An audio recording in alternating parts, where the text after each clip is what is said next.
So hello everyone, welcome back, and happy to see you guys online again.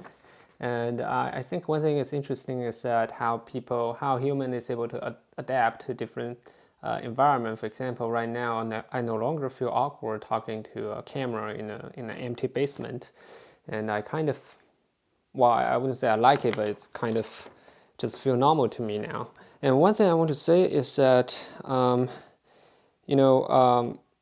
you might think, okay, the advisor do not have a way to know whether you watch the video or not, but the fact is that I actually do know how many of you watch the video. The reason is that if you upload on YouTube, it actually tells you, how many hours of view does each video generate. Okay, so for example, as for yesterday, that's Tuesday, the video posted for the class on Monday, okay, was only watched for 6 hours, and the entire video is an hour and 15 minutes. Let's say some of you use, the 1.25 speed, then still there's roughly only like 5 to 6 of you who actually watched the entire video, and so half of the class is not watching the video, and so I have to, although I know that my class is not essential, it's a graduate level class, it's not an essential part, compared to other things in your life, but unfortunately, okay, we have to, since you are taking credit from this class, so I have to make sure that at least everyone is paying enough attention. Okay, so there are actually a few suggestions from my friends. Okay, some of them suggest that, okay, you can add quiz in the middle of the video, right, randomly, so that no one can skip the video and no one can and no one will fast forward the video. That's a very interesting idea, but I'm not going to use it at this point. So at this point, what I'm going to do is that I'm going to put out homeworks, and then those homeworks, I think, at least to my understanding, okay, you have to watch the video and learn the class, and then be able to figure out how to do them. And in that sense, hopefully the view time would be much higher in a few weeks, in 1 or 2 weeks. Otherwise, I have to add quiz, okay, into the video, and I hate to do that because that made me feel like I'm a teacher in middle school, not a professor in university. Okay, so today what we're going to do is that we're going to finish up 2 parts. One is we briefly talk about fourth mixing at the end of last class, and fourth mixing, how you can input 2 waves and then generate many more waves, and then eventually go into a frequency comb structure. And today we're going to finish that part by writing down all those terms and then see whether phase matching condition matters or not. Okay, and then we were going to go all the way back to the Curry effect, the N2 equals N naught plus, the refraction index increase with the intensity of the light. That part previously we say that we derive it from a single frequency, and now we can generalize it to many frequency components, and we will make that mathematical derivation. Okay, so those would be the content for today. Now let's first write down the system as there's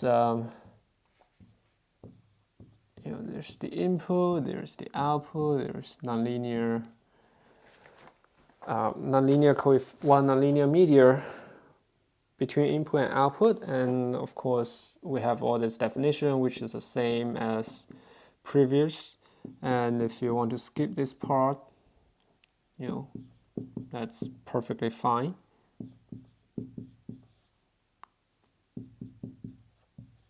And by the way, the reason I post a video on YouTube is that the system the UVA system actually can only support, I can only upload file within 1 gigabyte, I think, 1 gigabit, and the video I upload actually has 7 gigabyte because all these equations, if you want to resolve them, you have to use a high resolution. I know the other way is that we can do zoom, and then write down the equation on the iPad. Okay, if you guys prefer that format, you can let me know, and then we can try it sometime. Okay. So first one, definition of electrical field: many frequency components plus their complex conjugate, and then this is the equation from Maxwell. Reduced equation from Maxwell equations, and then of course we have nonlinear polarization here. And this one is to the qubit.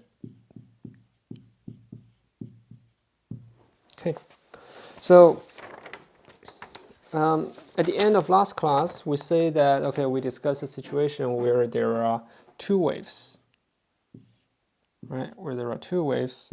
If this is omega, then this is omega 1, omega 2. Okay, then what these two waves would do, is that when you do a qubit, then let's see.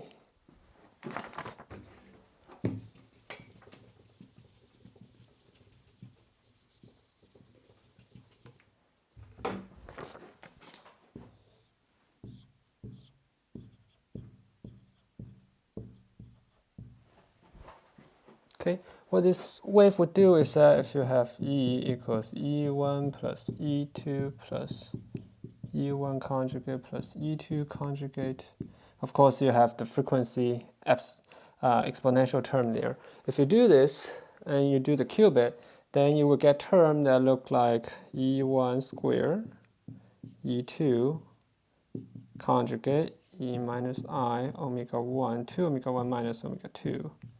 T plus I, 2k1 minus k2, z plus, right, keep going. So you have terms look like this that will generate new frequencies, which we can define as,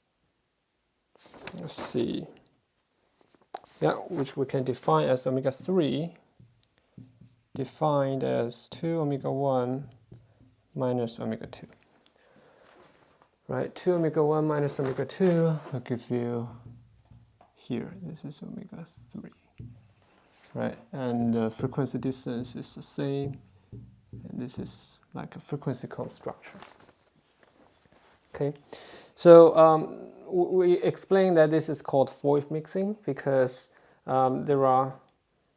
because the entire process is that there are two photons that are frequency omega 1. Okay, and then the output, it generate a photon at frequency omega 2 and another photon at frequency omega 3. Okay, so in total there are 4 waves participate in this process, so that's why it's called four-wave mixing. Okay.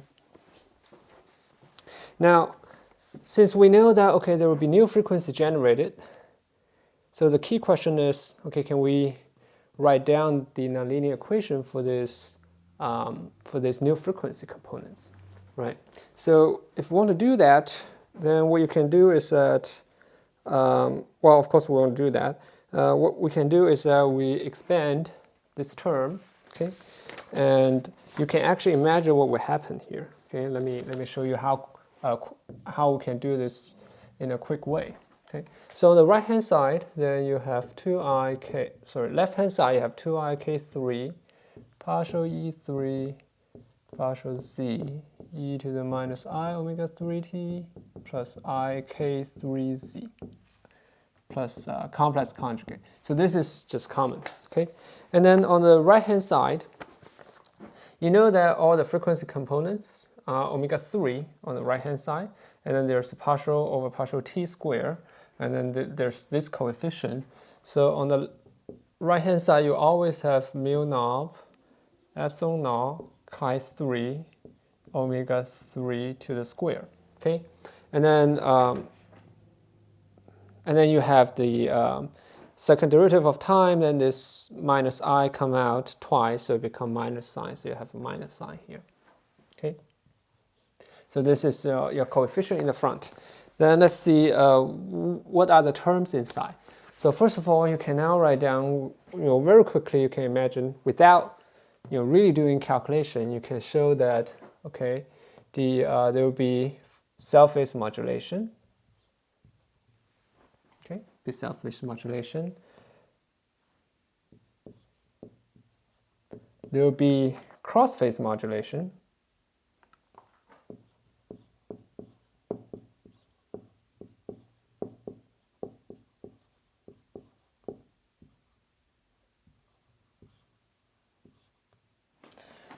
Let me write it down in a more compact way. Okay. This is self-phase modulation, cross-phase modulation from E1, and cross-phase modulation from E2.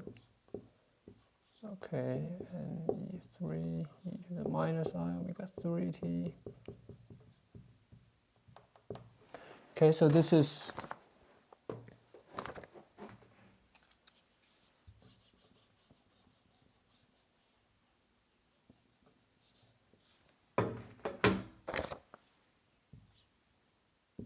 okay. So this is the first term that corresponds to self-phase modulation and cross-phase modulation. Okay, and usually when you calculate this type of thing, okay, you have two pumps and then you generate new frequency. You can kind of assume that the pump, okay, which is the input E1, E2, would be much larger than E3, and then you can get rid of this term. Okay, this is like if you ever need to calculate this in detail. And then what is the other term, right? The other term is how you can use omega 1, omega 2 to generate omega 3. Okay, and that one we figure out, here. Okay, it's fairly straightforward. 2 omega 1 minus omega 2 would be omega 3. Okay, and that's the let's see. Yes, and that's the only possible way to get an omega 3 in this 3-wave situation. Okay, if you can add another wave, then that would be different. Okay, so here you will have E1 square, E2 conjugate, e to the minus I omega 3t plus I k1, 2k1 minus k2z, okay, plus cc, okay, plus cc. So so let's look at this equation and see what we're going to get out from here. Okay, one is okay, we can actually solve this equation, which is doable, but I'm not going to do that because it takes a lot of time, and then you actually don't learn a lot from the solution itself. Okay, and of course, one thing I want to mention is we omit the omega 4 here. Okay, usually there should be a omega 4 that's symmetric and is also included here. So what are we going to learn from this equation is that, okay, the critical thing is that we know, okay, there's a term that's called Fourier mixing, which is good, but does the Fourier mixing depends on phase matching condition? Okay, does the phase matching matters or not? That's important because from previous experience, we know that phase matching matters whenever you have a new frequency generated, from harmonic generation to sound frequency and difference frequency. And for cross-phase modulation, okay, there's no new frequency generated, then this one is fine. You will see this one cancel with this one. Okay, so what you can do is that you can first neglect the conjugate part. Okay, because if you solve this part, then the conjugate part will automatically satisfy this equation. What you can do is you can multiply both sides of e to the minus ik3z. Okay, and then you can clearly see that this side will cancel out, right? The left-hand side cancel out, and this one multiplied with this one also cancel out because this is cross-phase and self-phase modulation. doesn't depend on phase matching condition. And the only thing left is this term. Okay, this term you will have, you can also multiply. Okay, to get rid of the time term, then the essential term here that you get is 2ik3 partial e3 partial z equals to all these terms. Okay, this is cross-phase modulation and self-phase modulation. Okay, and then you have fourth mixing. And this is interesting. Okay, you have a term that's 2k1 minus k2 minus k3 z. Okay, so apparently we come back to the fact that, okay, there's a phase matching here. Okay, the k actually matters, because when you do if you do the integral of this equation to try to get the solution, then what will happen is that, okay, there's a periodic term here. Okay, then your solution will look like it's oscillating. Okay, if you don't have phase matching. Okay, this one is exactly, if you recall, okay, this equation, the form of this equation is exactly the same as the second harmonic generation. Okay, there's a constant here, and then there's a phase mismatch term. Okay, so Fourier mixing depends on phase matching condition. And what is a phase matching condition? Okay, this one is, it's basically identical to harmonic generation or any other nonlinear process. Okay, the phase matching condition is represented by the momentum matching, the momentum conservation. Okay, so you see here 2k1 has to equal to k2 plus k3. This is phase matched. Okay, a perfect phase matching condition, you have this, which, if you think about it, this Fourier mixing process, right? You have two photons at frequency omega 1 to produce a photon at omega 2, a photon at omega 3, right? So their momentum, okay, is h bar k1, h bar k1, h bar k2, and h bar k3.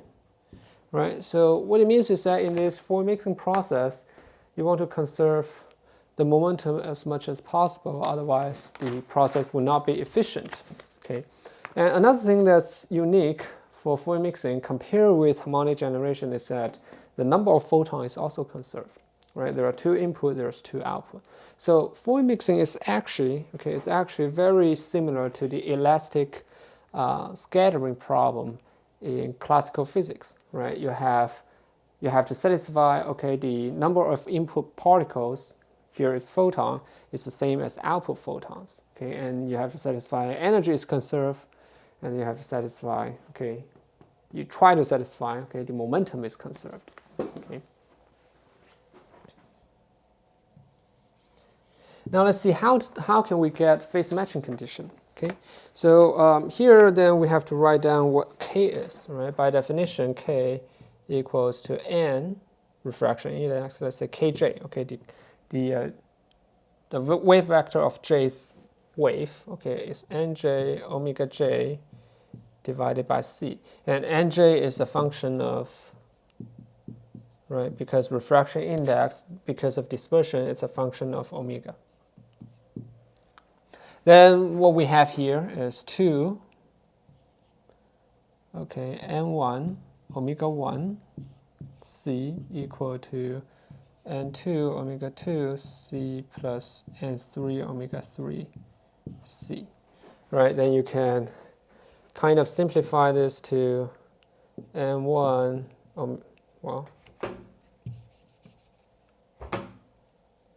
n omega 1, the refraction index at omega 1 times omega 1, 2 equals to n omega 2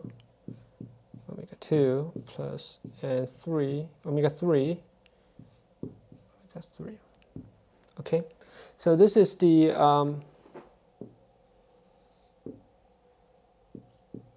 okay, let's see. So this is what you need.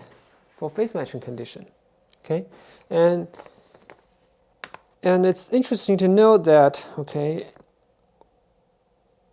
it's very easy to spot, okay, when the phase matching condition will be satisfied, because here we already have, okay, here we already have 2 omega 3, so 2 omega 1 equals to omega 2 plus omega 3, right?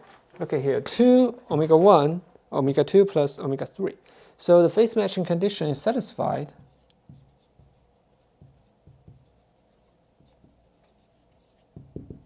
when n omega 1 equals to n omega 2 equals to n omega 3. Then this reduced to 2 omega 1 equals to omega 2 plus omega 3.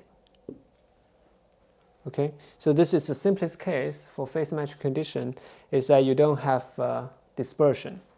And of course you know that this is difficult to achieve, that although in optical fiber or in any material, you always will find a zero dispersion point at a certain wavelength. Okay, but for most materials, at a regular wavelength, it will have dispersion.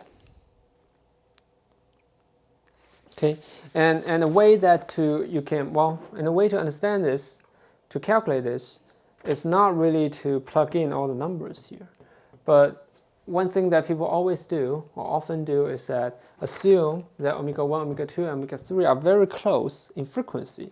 So that what you do is that you can say, okay, use this delta, right? So n omega, let's see, n omega 3 as an example equals to, let's say, omega 2. N omega 2 equals to n omega 1 plus delta.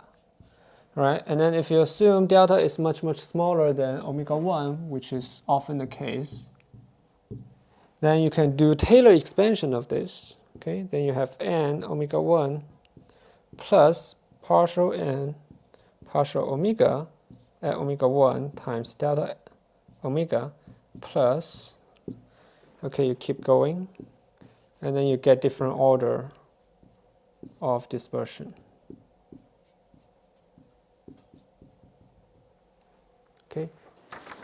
Okay, let's continue. And then the original notes has some mistake here, and then I will upload a new version. And when you watch this video, there should be a new version available. Okay, and then of course you can do the same thing for omega 3, right? Which can be defined as omega 1 minus delta, right? That's the frequency of omega 3. And then again, you can also do Taylor expansion, and it's interesting to see that, right?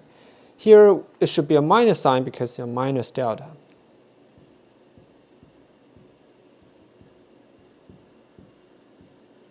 And then the second order is plus sign, okay, because it's minus delta square, right?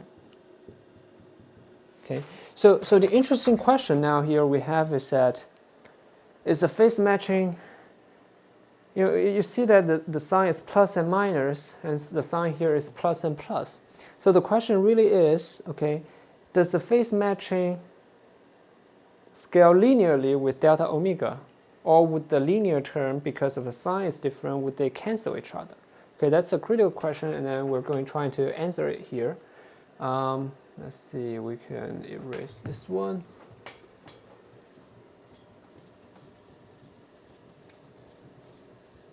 Now, since the notes I'm currently using, which, if you download it before, Tuesday this week, then your note is likely to be wrong on page 11. Okay, and let's do it right now on the whiteboard. Okay, so the phase matching condition on the left, okay, it's 2 n omega 1 times omega 1. Okay, it's very clear.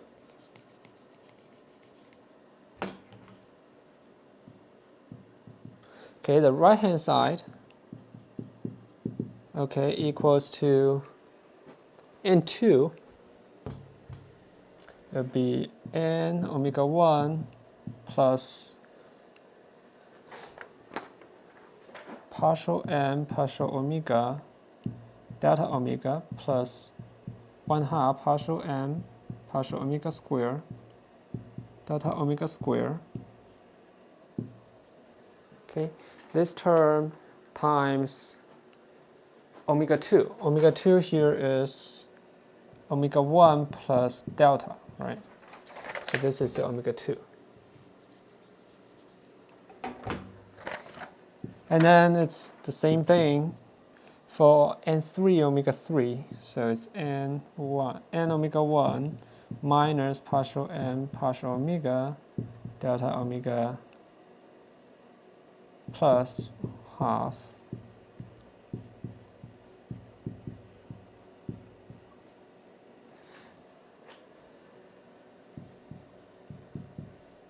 okay.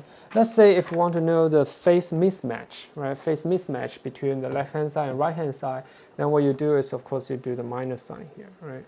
You use 2k1, okay, 2k1 minus k2 minus k3, right? That's the term here, equals to divided 1 multiplied by c, okay? To get rid of the speed of light, equals to n omega 1.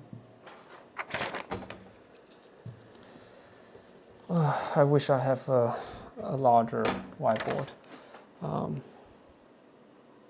You know, I can buy one, but then the problem is it doesn't fit into the camera frame. That my camera has to go all the way back to the on the other side of the basement. And then this one is 2n omega 1 minus, okay, and then minus.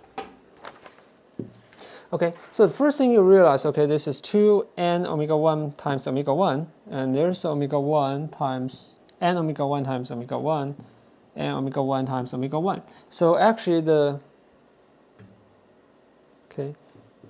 first term, okay, they are actually cancelled, which make perfect sense, because if you don't have dispersion, then all these terms will be 0, then of course the phase mismatch will be 0. Okay, so the leading order term or zero order term must vanish in this case.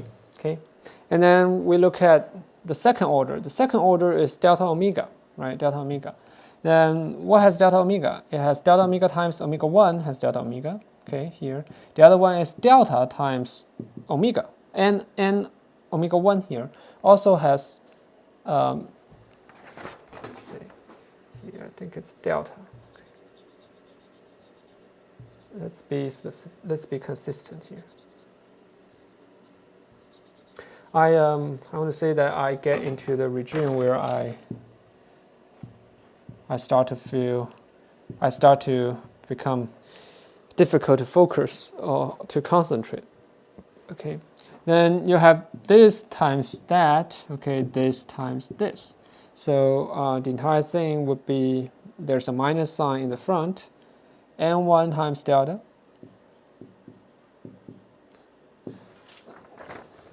Let's say we neglect omega 1 because we neglect omega 1 in the end, right, just to save ourselves a little bit. Well, I only show up. Yeah, let's keep it. Only show up twice. Delta, that's this term. And then the second term will be minus partial n partial omega times omega 1 times delta. Okay, it makes sense, right? Because this is omega divided by, well, omega differential by n differential by omega, and you have to multiply back by omega to get the dimension, right? Okay, so these two terms come from the first equation, first line, and then the second line would be, there's a minus sign here, okay, minus n, and there's a minus sign here in the delta, so it's plus n omega 1 delta, okay, and then the second term here, partial delta omega 1 minus sign, right? Again, there's a plus sign.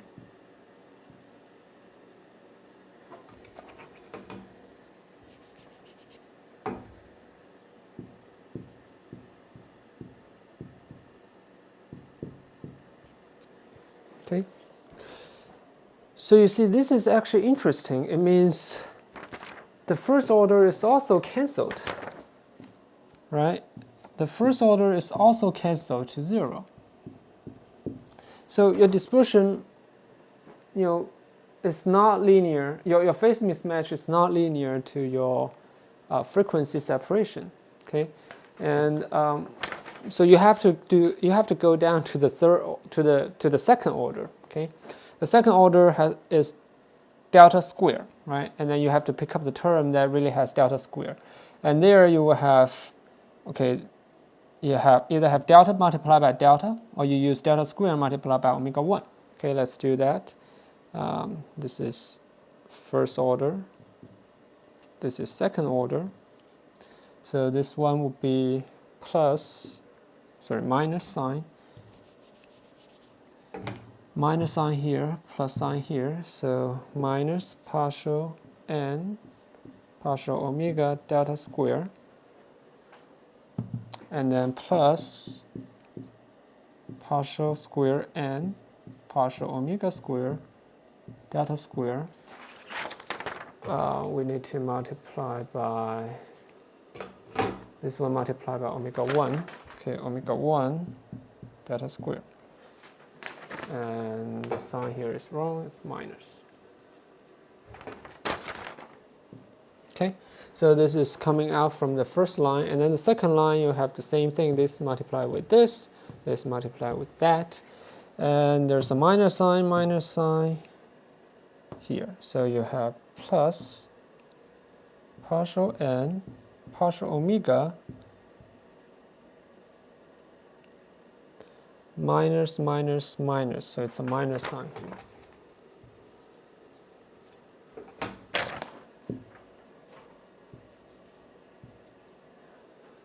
Let's see. Minus sign, plus sign. Yes, it should be minus sign because the sign flip once.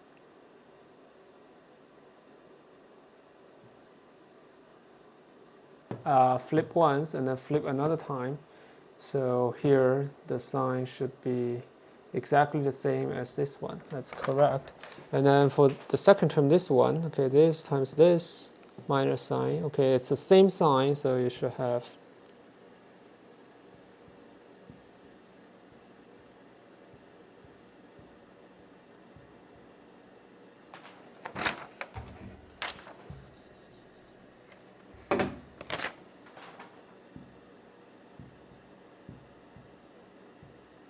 okay. So, and of course you can summarize this as, the leading order term here would be 2, and then minus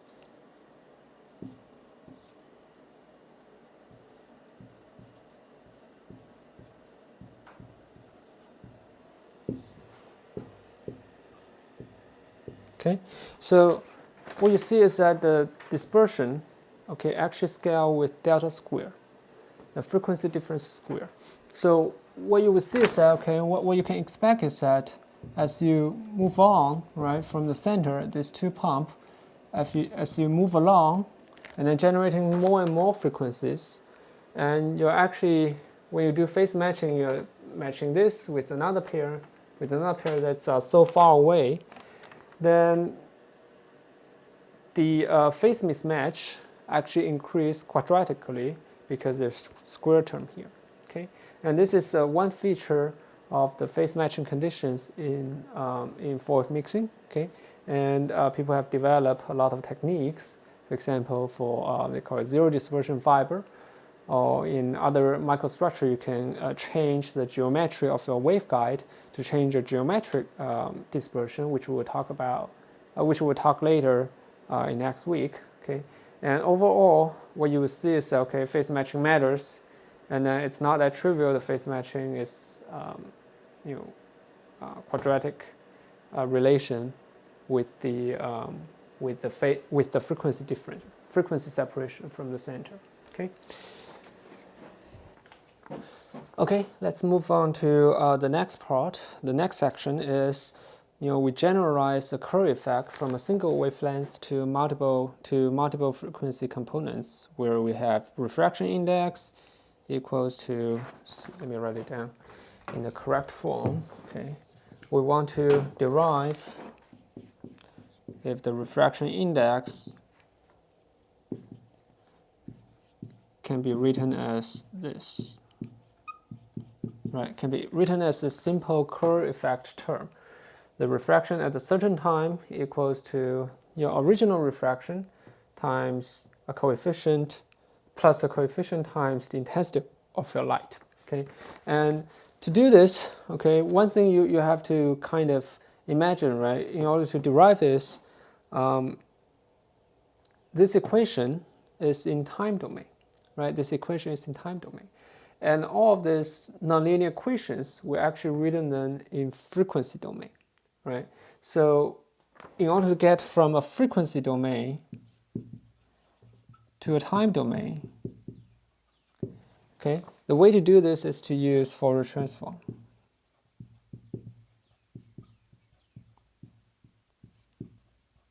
So idea is very simple. You write down this equation in frequency domain, and then you write down the term that's associated with Kerr effect, including cross-phase modulation, self-phase modulation, and fourth mixing. Okay, you get rid of the sound frequency and the harmonic frequency. And when you do Fourier transform, what you should be able to see is that this long equation, okay, collapse or reduce into the simple equation. Okay, this is the key idea here, is to do frequency domain to time domain Fourier transform, and then hope that, okay, the result will show up as a simple. And of course, there's a very mathematical way to verify this, but unfortunately, we can't do that here because that would take a lot of time, and then it will be many integrals together, and you might get lost. So here, let's make some simplification. Okay, the first simplification is that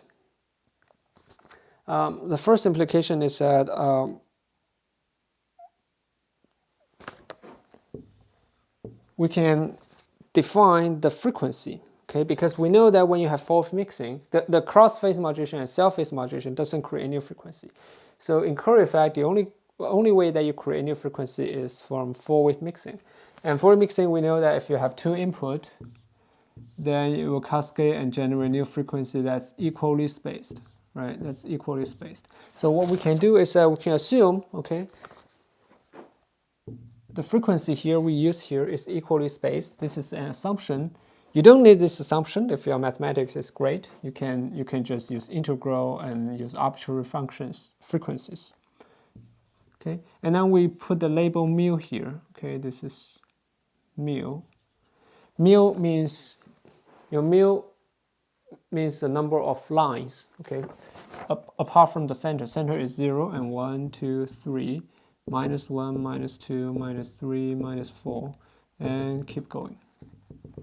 Right. So with this assumption, what you can see is that the frequency, okay, can be written as omega naught, which is center frequency, plus, let's say the frequency difference here is capital D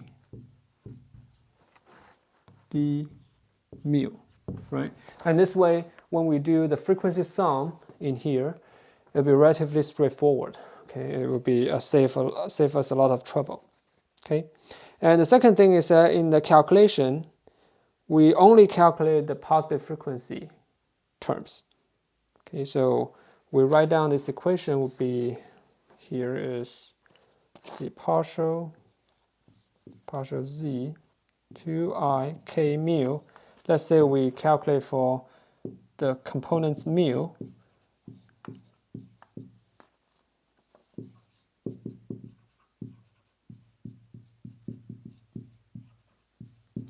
Right, this is this one. And let's say in this equation we get rid of the complex conjugate, because we know that the complex conjugate here, it also has a complex conjugate, and if the normal part they equal to each other, the conjugate part will also equal to each other.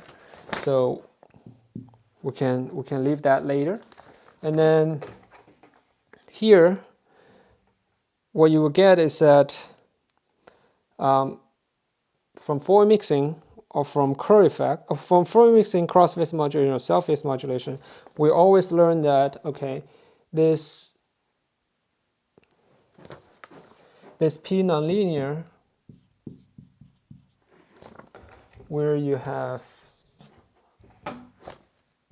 epsilon chi 3 e to the third, right?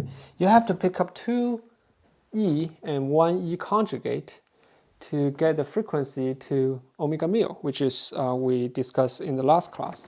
So here the general equation, okay, this is a similar thing for the general equation as the sum, right? And there's a 3 factor here we explained in the previous class. Mu knob, epsilon knob, chi 3, okay, omega, because we're calculating the same frequency components, so the omega should be the same, okay, omega mu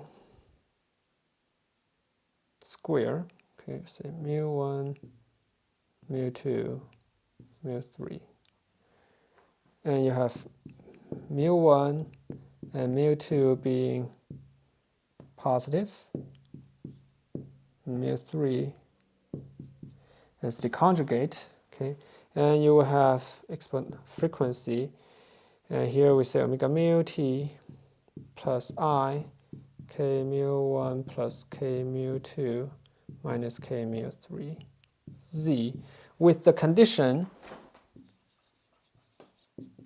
right, because this is the equation for mu, omega mu, with the condition that omega mu 1 plus omega mu 2 minus omega mu 3 equals to omega mu.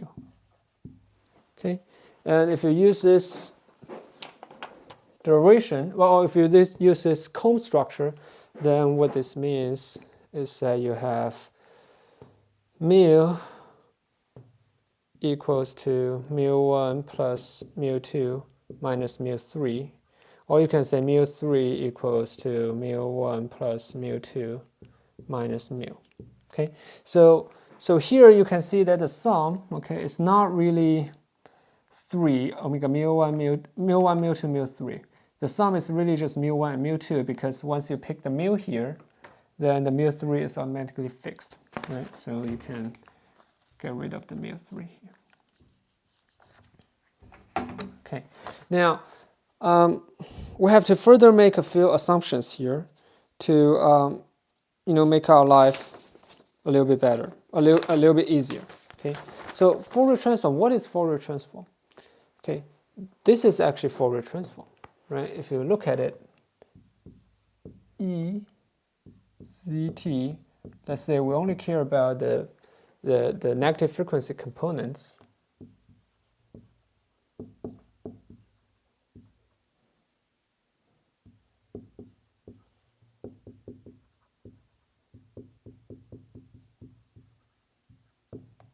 Okay, so this is actually a Fourier transform, right, from frequency domain, because E is not a function of time, but a function of mu, and a function of mu means a function of frequency, right? And then you multiply it by the frequency term, exponential I omega mu t. You do the sum. Okay, the sum is actually like, so this means it's a discrete Fourier transform. If you're doing continuous frequency, then this is integration. Okay, and you sum all the frequency components, which give you the time of your wave. Okay, so this is actually the Fourier transform. Okay, so we have to kind of use this because, right? If you look at it here, let's see.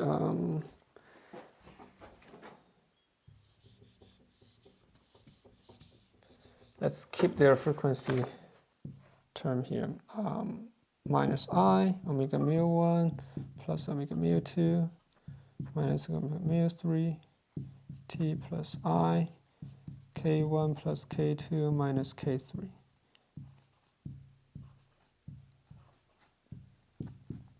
Okay, so in this Fourier transform, you can find that the k term is actually not important, right? Because you're not Fourier transforming the z, right? You have the z on the left hand side, you have the z on the right hand side. So you're not really transforming z here, okay? If you want to transform z, then you have to sum over all the different k, and then that gives you the z. So z here is just a wave vector, okay? It doesn't do this frequency to time conversion, Fourier transform. So our assumption here, the first assumption, okay, to simplify our math, okay, if you're really good at math, you don't need to make this assumption. We assume that phase matched. Okay, just to make our life a little bit easier, we assume phase match where k mu equals to k mu 1 plus k mu 2 minus k mu 3. Okay, we assume it's phase matched. Then we can get rid of this term and then focus on the Fourier transform term. Okay, Fourier transform, because Fourier transform is from frequency to time. That's the important term here. And then the second assumption is that is here the k. Okay, the second assumption because it's a k here. Okay, and why the k here is important? Because think about it.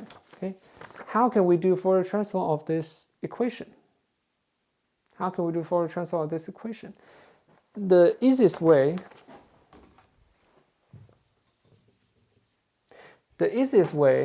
is to add a sum here, right? Add a sum on both sides, right? Because when you add a sum and differential, their order can change, right? So this sum will go into here. So you're actually summing e mu e to the minus I omega mu t. Okay, you're doing this sum. And the left-hand side will actually give you a term of EZT. Okay, EZT, or if you get rid of z, then give you ET. Right, so that's something really doable, but then there's something in your way, is this k mu, right? Because k mu is also depend on frequency, right? So here, the second assumption to make this much simpler. Okay, there's a way to mathematically handle this, but let's just get rid of that. Is that assume frequency range very small.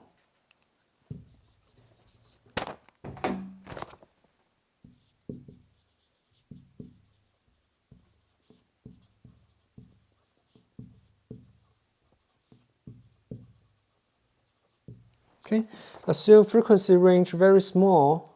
So when you calculate this coefficient, you can move this to this side.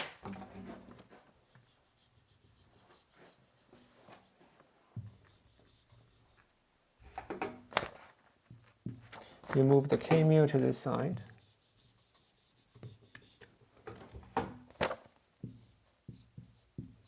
Okay, when you calculate this coefficient here,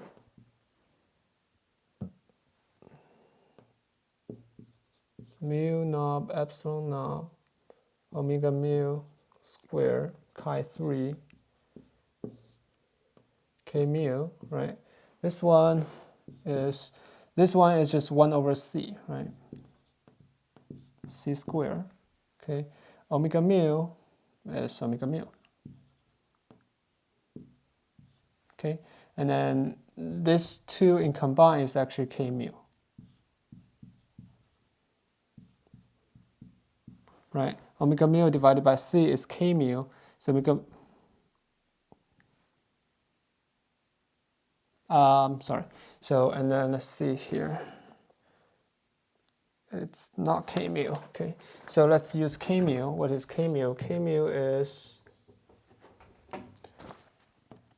n omega mu, right? Refraction index k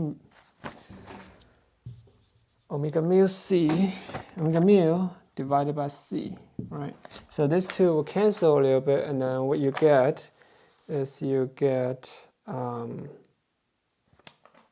minus 3 omega mu chi 3 c and omega mu, right? You get this coefficient,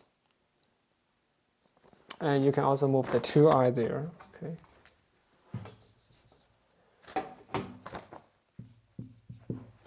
Which give you I to the top, so that gives you a plus sign here.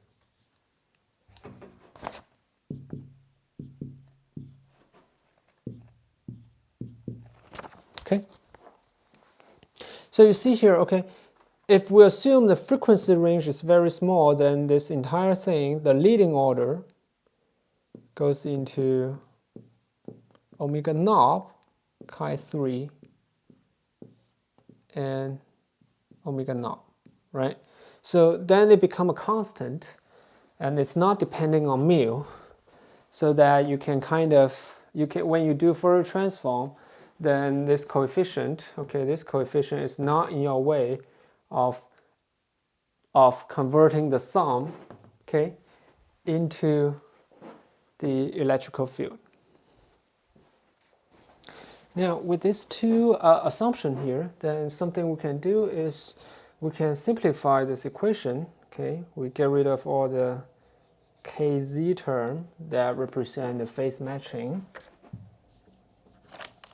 Okay, and then we modify this term here. Okay, this coefficient here that become 2 n omega naught 3I omega naught chi 3, right? It's let's put it outside, okay, because it's really a number now.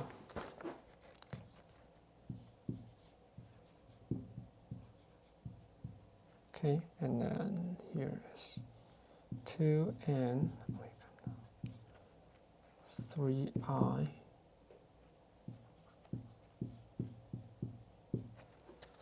Okay, so now what we can do is that we can do Fourier transform now.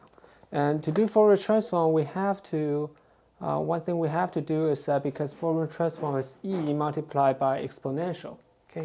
And also here we get rid of the z, because we assume the phase is matched, right? So we can pair this e mu1, mu2, mu-z with their original frequency term here, okay?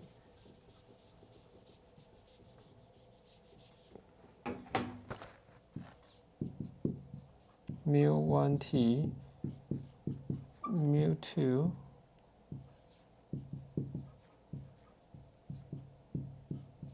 e mu3, right?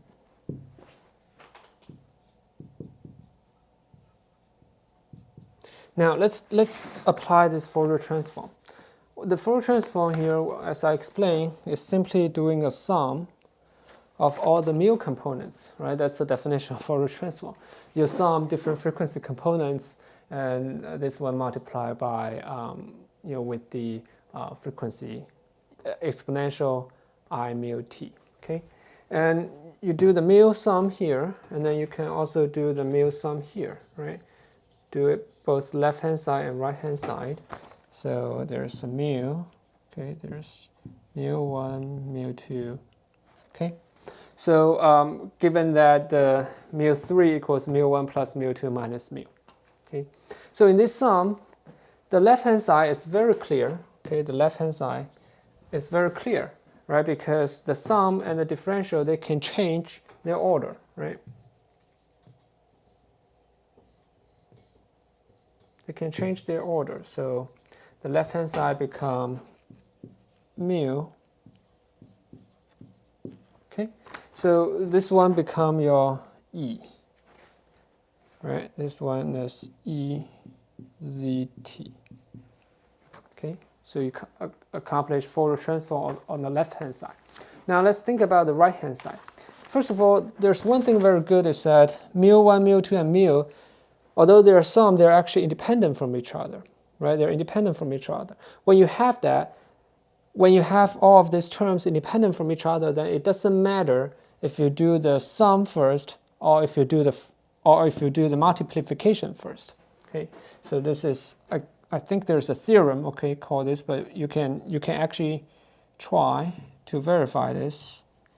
Mu1, mu2, let's say mu1 times mu2 is actually equal to mu1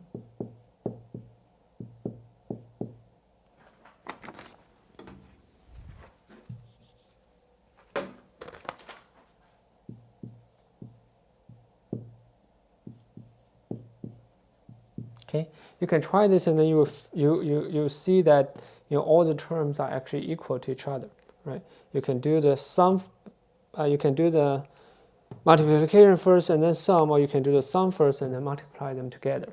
Okay, so in this sense, you can move the sum, okay, to here. There's a sum of mu1. Okay, there's sum of mu2, and this one is a little bit tricky, okay, because mu1, mu2 are arbitrary number, okay. If you sum over mu3, but originally the sum is over mu, right? A sum of mu is actually the same as sum of mu3, right? Because when you pick a number in mu, you fix the number in mu3. Right? There's a one-to-one correspondence here. When mu1, mu2 are fixed, then you pick a mu, you choose a mu3, right? So it's the same as summing of mu or summing as mu3, okay? Because they're all free parameters, free indices you can do. So you can change here from mu to mu3, and this one you have to really think about it in a mathematical sense. And if we do that, then this is fairly simple, right? This is okay, sorry. This is fairly simple, right? So this one is a Fourier transform, is ET. This one is again a Fourier transform, ET. This one is the Fourier transform conjugate, right? So the right-hand side become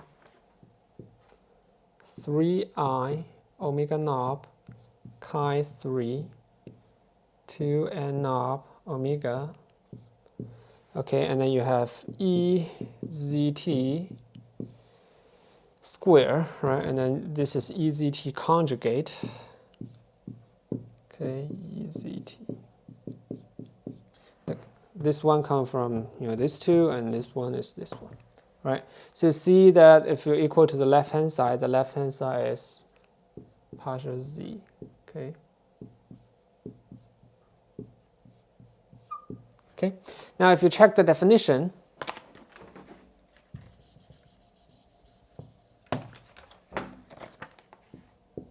if you check the definition of nonlinear polarization, then what you will see is that this term actually will be proportional to delta n, right?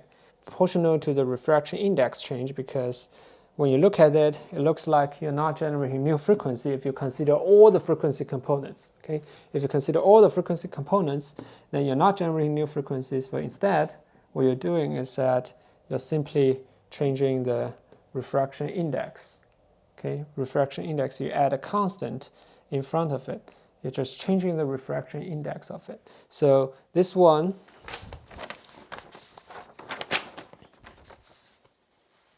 okay, so this one will lead you to NT equals to N knob plus N2 IT, right? The same argument, you put this as, the same argument, you put this as nonlinear polarization, and then nonlinear polarization goes into your, this is your nonlinear polarization, and then you get this part, and this part would be your epsilon. Okay, and epsilon is n squared, and then if you use n squared equals n naught plus delta n, okay, then you know this term goes to delta n, and the square, e to the square will become intensity. Okay, will become intensity.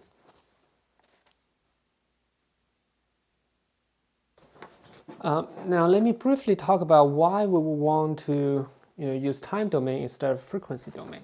Okay, one reason you can kind of imagine is that when you have time domain, then you only solve one equation, right? Because you have refraction index dependent on time, and then you just solve your light, the time envelope of your light, and then you get the solution. However, in frequency components, okay, if you have 10 frequency, then you have to sum all of this and then calculate their nonlinear interaction, the Kerr term, and it become very, very complicated. And in fact, if you are calculating frequency domain, because you have to do this 3 multiplied together, then the complexity of the frequency components, the complexity of the calculation scales n to the third. Okay, if the n is the total number of frequency components considered.